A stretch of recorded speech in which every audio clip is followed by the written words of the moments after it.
I expect a wild season for the Lakers, not unlike the Miami Heat's first season together with the Big Three, not unlike the 2014-2015 Cavaliers.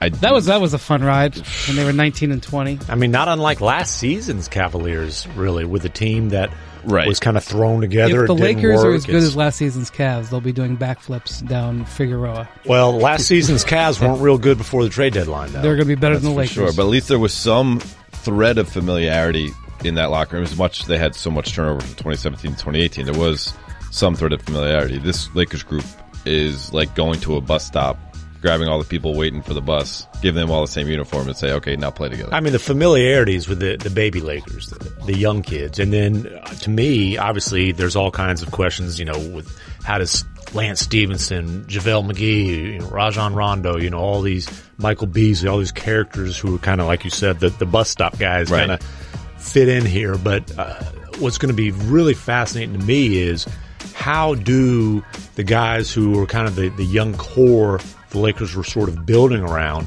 fit with LeBron, and will it be a long-term fit, or are some of these guys who obviously are trade assets moved at some point during this season? Or how many different teammates you think LeBron? I think the numbers are in the 8-year run. I think he's had like over 60 teammates. That sounds about right. Yeah. So you should tell the Lakers guys that rent. Yeah, plus because almost all of them are on 1-year contracts. Yeah, Oakwood temporary housing apartments.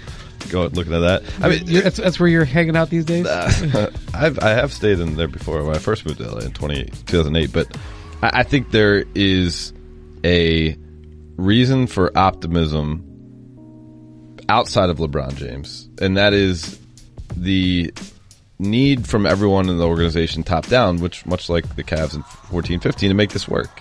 Because if it doesn't, people get traded, people lose their job. There's a motivation there. If you like Los Angeles, do everything you can to stay in Los Angeles. Yeah, but the difference between I know we're going to be hearing comparisons between the Heat and the Cavs. Cavs 14, Heat 10. Right. Those teams were loaded. Mm-hmm. Granted, there was unfamiliarity. Those were championship-level talent teams. Right, they're proven all-stars in their prime next to LeBron. For sure. Sure. And that is not the case. Well, now, they had 2 players. I mean, beyond that, they weren't loaded.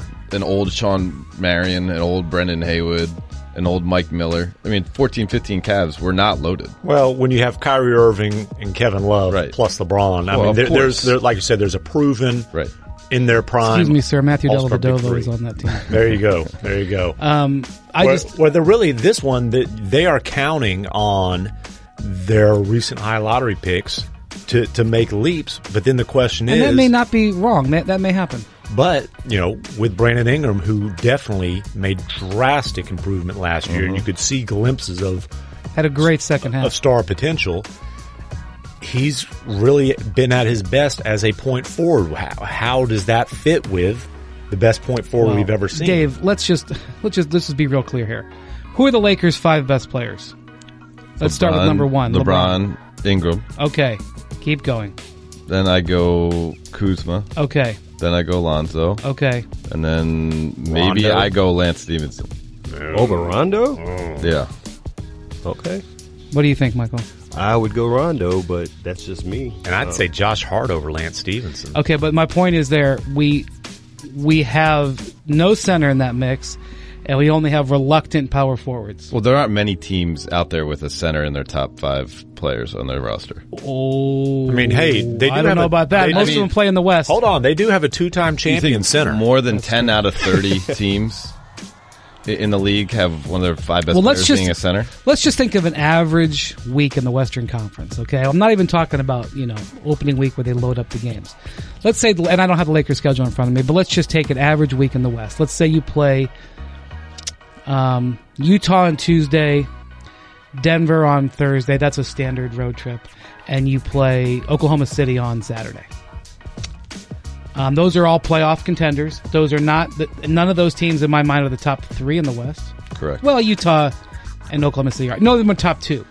Okay. Utah could be, but yeah, go ahead. Houston with Capella, Steven Adams, Rudy Gobert, I mean, not that, Jokic. obviously. Hell, Nurkic is going to play a lot, for if you play Portland. Eventually you might have to play the Warriors with DeMarcus. Hell, who's going to guard DeAndre Ayton? I mean, what I'm saying? Like, Karl Anthony Towns, Anthony Davis, if you want to, call him what he is, which is that's which is just a center. we're just talking about hanging out in the West here. Sure. Marcus Gasol. But I mean, you have. I'm not saying JaVale McGee's the answer to everything, but he can play 25 minutes. I know, but what I'm saying is, for you to put your best guys on the floor for the Lakers, you're going to have a problem. I think, but I also think it's just to be fair. I don't think we should look at the Lakers roster today and say this is the team.